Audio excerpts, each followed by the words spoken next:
Hello student, कैसे हैं आप सभी। आई होप आप सभी अच्छे होंगे। आज हम क्लास 9th के सेकंड चैप्टर को स्टार्ट करेंगे जिसका नाम है force and laws of motion. ठीक है, तो इसमें फोर्स के बारे में डीप देखेंगे कि फोर्स क्या है, कैसे उसको डिफाइन करेंगे, और न्यूटन्स के लॉज ऑफ मोशन को देखेंगे, जो कि हम सभी जानते हैं कि न्यूटन ने 3 लॉज ऑफ मोशन दिया था, फर्स्ट, सेकंड एंड थर्ड। तो उसी तीनों के बारे में डिस्कशन करेंगे। लेकिन फर्स्ट न्यूटन के लॉज ऑफ मोशन से पहले जितनी भी जानकारियाँ रिक्वायर्ड है वो हम लोग पहले देखेंगे।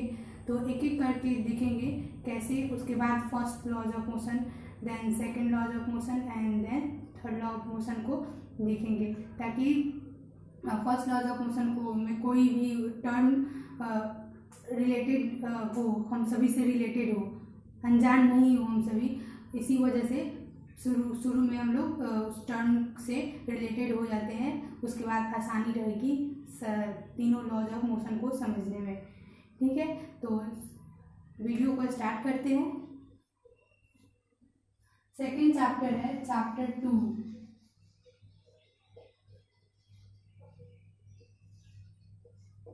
Force and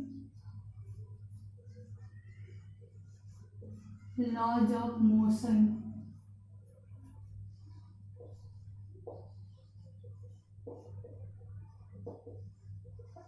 force and laws of motion.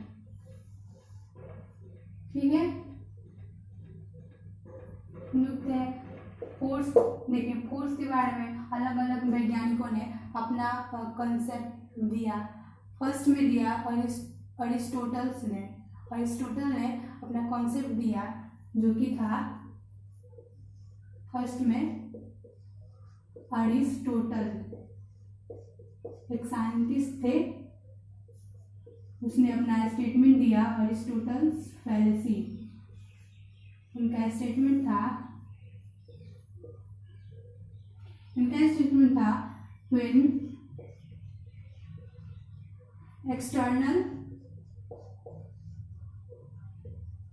an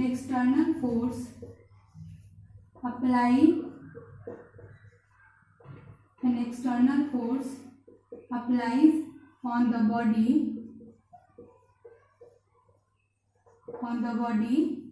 then body experience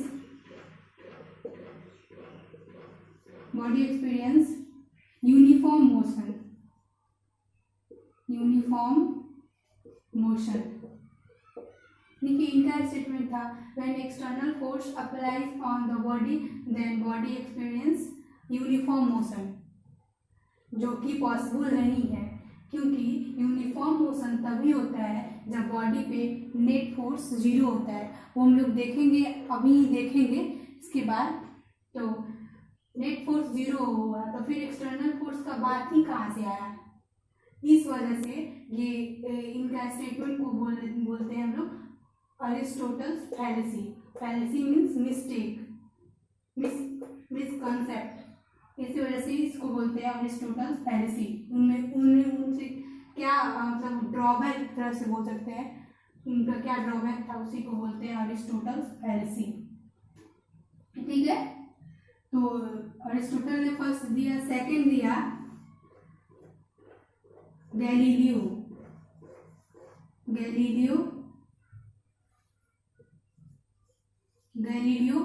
Galilei,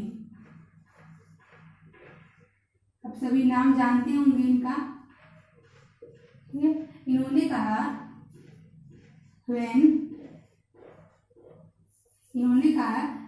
a force is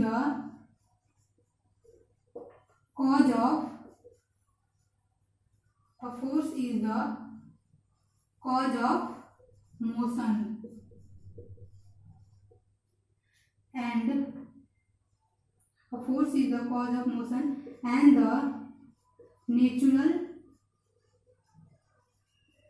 state of a body is either rest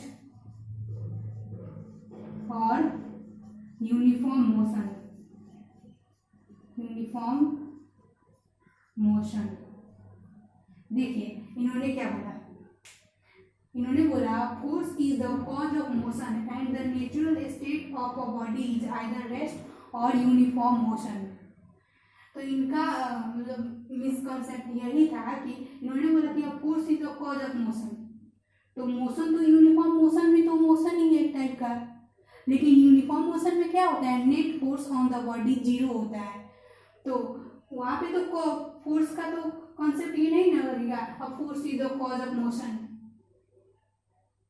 इस वजह से इनका भी ज़्यादा सक्सेसफुल नहीं हुआ। तो थर्ड साइंटिस्ट थे जिन्होंने, जिनका नाम है सर आइजैक न्यूटन, आप सभी वेल नून होंगे उनसे। तो अब उन्हीं का देखेंगे उन्होंने क्या दिया, क्या कॉन्सेप्ट उनका था, तो देखते हैं हम लोग।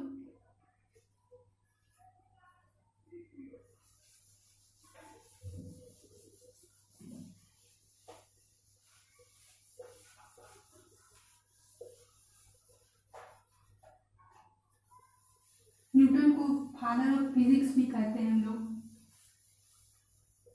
उन्होंने फिजिक्स के क्षेत्र में बहुत सारा योगदान दिया है।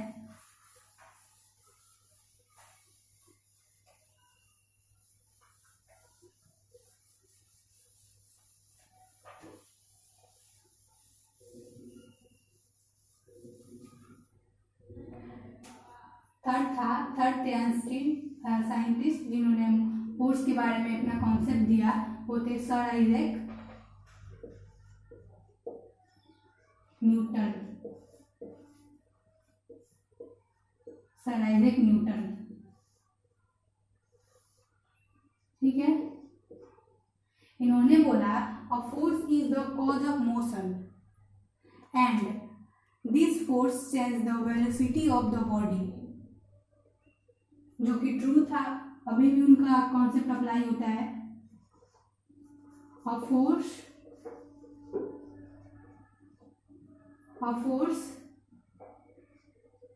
produces the change in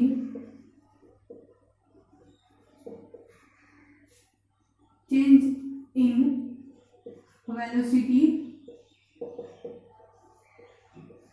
of the body।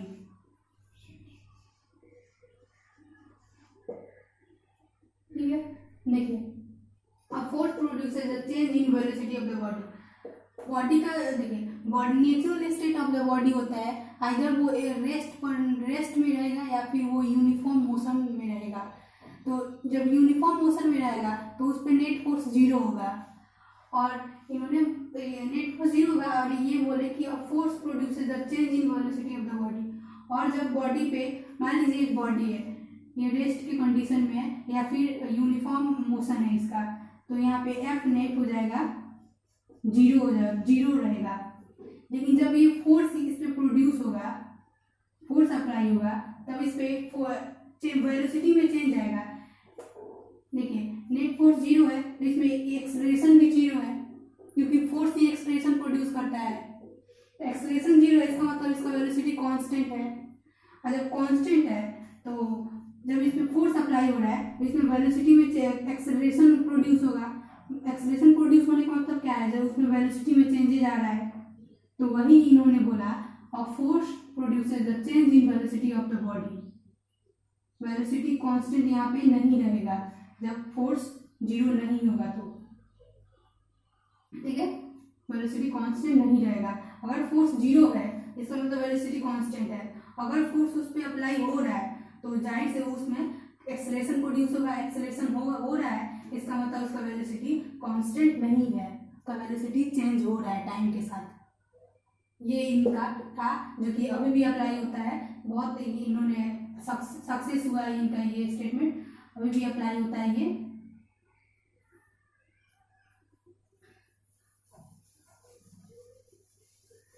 हम लोग फोर्स से रिलेटेड इंपॉर्टेंट पॉइंट को डिस्कस करते हैं।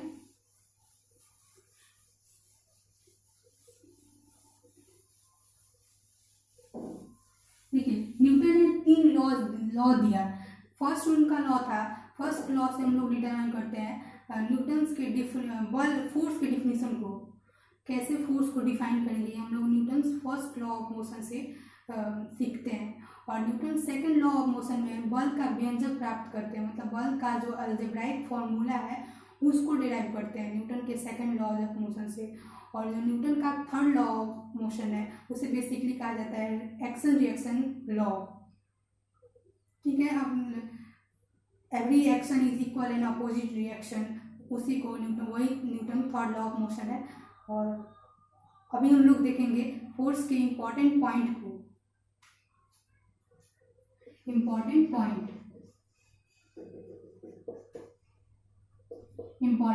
Point force. ठीक है, देखिए फोर्स बचपन से हम लोग ये डिफिनीशन फोर्स का पढ़ते आ रहे हैं। when we pull or push the body then we are applying force on that body. When we are pushing or pulling a body then we can say that we are applying a force on that body. जैसे देखिए कोई भी body है, हम लोग ये इसको push कर रहे हैं, मतलब थोड़ा सा धक्का दे रहे हैं, पुल मतलब उसको खींच रहे हैं थोड़ा सा, तो इसका मतलब क्या, हम लोग फोर्स अप्लाई कर रहे हैं इस बॉडी पे, तो उसको भी फोर्स बोल सकते हैं। तो फोर्स का एक और डिफिनीशन हो जाएगा व्हेन वी आर पुलिंग और pushing a body or object then we are actually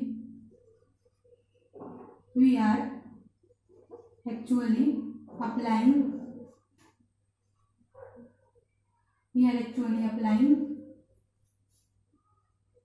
force on that body. ये फोर्स का अनदर डेफिनेशन हो गया। ठीक है, और देखिए फोर्स एक वेक्टर क्वांटिटी होता है। Force is a vector quantity, यानी इसमें मैग्नीट्यूड भी होता है और डायरेक्शन भी होता है। फोर्स में मैग्नीट्यूड भी होता है और डायरेक्शन भी होता है। कितना फोर्स लग रहा है, उसका क्वांटिटी कितना है। जैसे मान लीजिए बॉडी पे 10 न्यूटन का फोर्स लगा, 10 न्यूटन का फोर्स लगा, F net is equal to 10 newton. तो देखिए इसमें और उसका तो मैग्नीट्यूड हो गया अपने 10 न्यूटन, लेकिन इसमें डायरेक्शन कैसे हुआ उसको हम लोग समझते हैं। जैसे मान लीजिए इधर राइट साइड में भी उसका 10 न्यूटन फोर्स लग रहा है और लेफ्ट साइड में भी उसका 10 न्यूटन फोर्स लग रहा है, तो बॉडी पे नेट फोर्स हम लोग देखेंगे। अगर ये फोर्स स्केलर होता है तो यहाँ पे 10 और 10 20 न्यूटन हो जाता है नेट फोर्स, लेकिन ये फोर्स जो होता है वो वेक्टर क्वांटिटी होता है। इस वजह से हम लोग F net 10 newton minus 10 newton, F right minus F left equal to 0 newton हो जाएगा, यानी ये बैलेंस की कंडीशन में है। ठीक है, सपोज कीजिए इधर से भी अगर फोर्स लग रहा है तो ये बैलेंस कंडीशन में है, अदरवाइज ये नहीं है।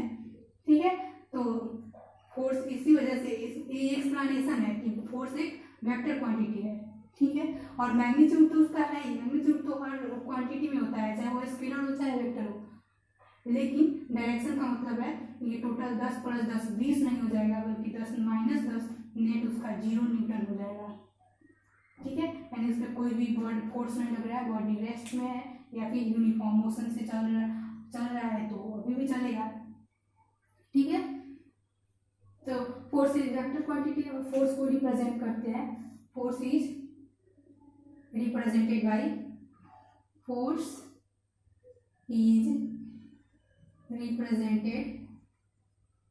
Bye F vector.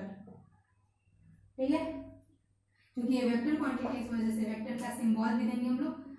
Force is represented by A vector. हम लोग फोर्स का इम्पोर्टेंट पॉइंट देख लिए, डिस्कस कर लिए। वो हम लोग देखेंगे फोर्स के टाइप्स को। फोर्स के कितने टाइप होते हैं। फोर्स बेसिकली दो टाइप का होता है, balance force and on balance force. अभी के लिए हम लोग दो ही फोर्स को टाइप को देखेंगे, balance force and on balance force.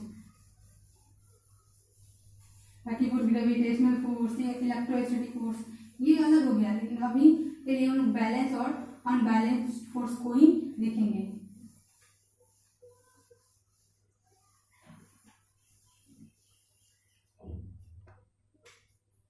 Force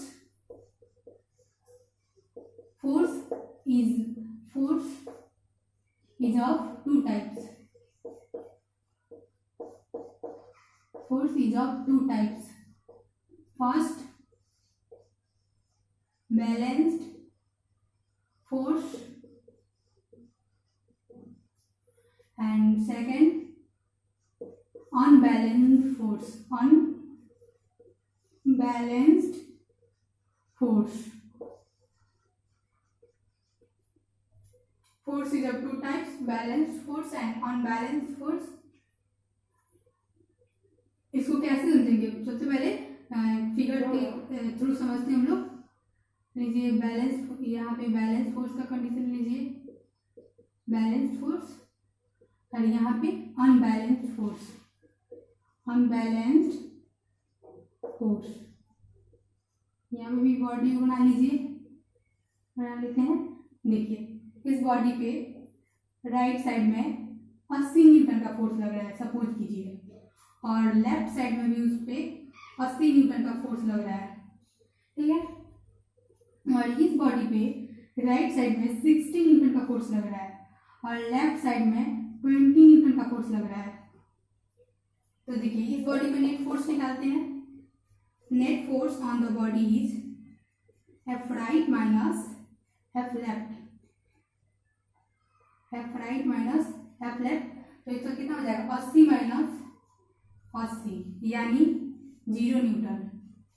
net force on the body is 0 newton, ठीक है। अब देखिए इसमें देखिए एफ नेट निकालिए, F net is equal to F right minus F left. इसमें 60 माइनस 20 इक्वल टू 40 न्यूटन, यानी इस पे नेट फोर्स 40 न्यूटन लग रहा है, जो कि राइट टुवर्ड्स राइट है, towards right direction. 40 Newton towards right direction, F net, ठीक है। और इसमें तो 0 न्यूटन है, यानी देखिए इस कंडीशन में बॉडी क्या है, बैलेंस्ड कंडीशन में है। बॉडी जो है बैलेंस कंडीशन में है, यानी बॉडी पे 0 फोर्स लग रहा है।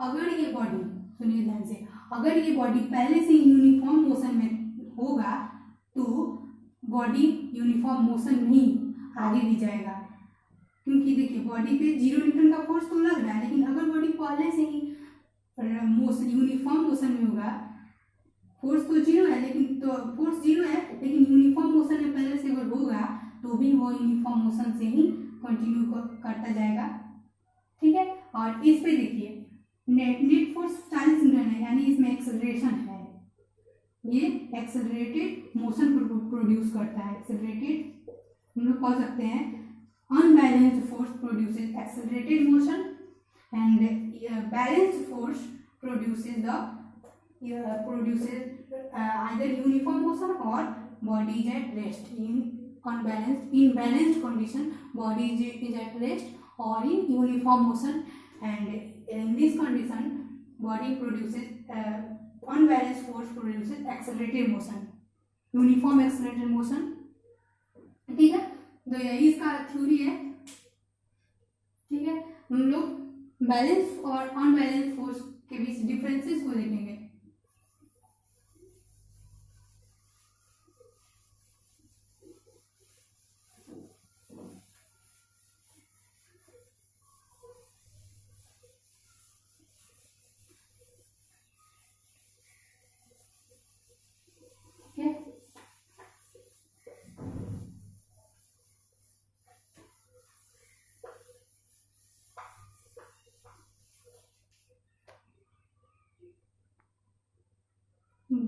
Balanced force, what is the differences between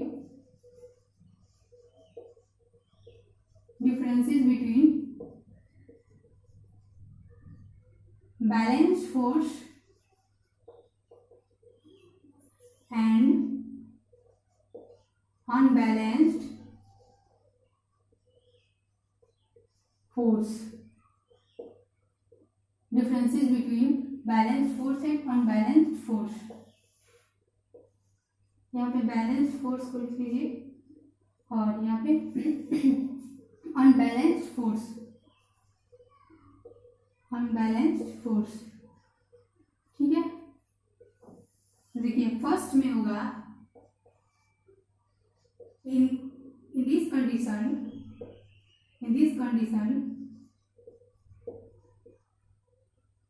body experience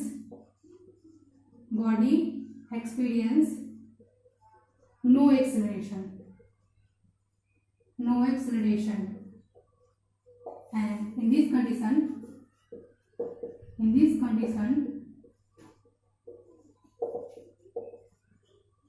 body experience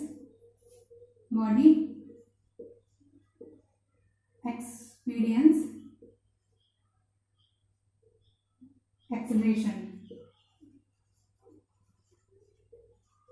In this condition body experiences acceleration. ठीक है, और in this condition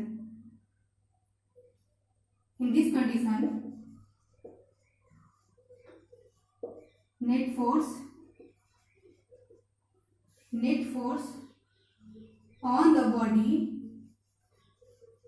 is 0, and in this condition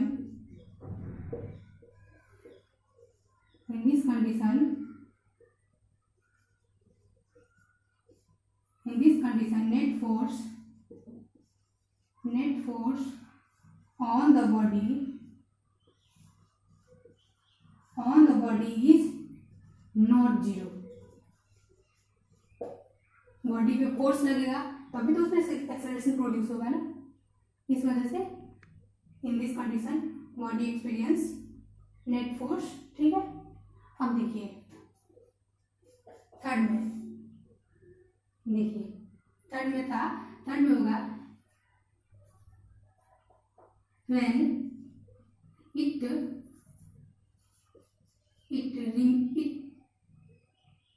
देखिए it detains सही नहीं रहेगा, it produces या फिर it maintains the previous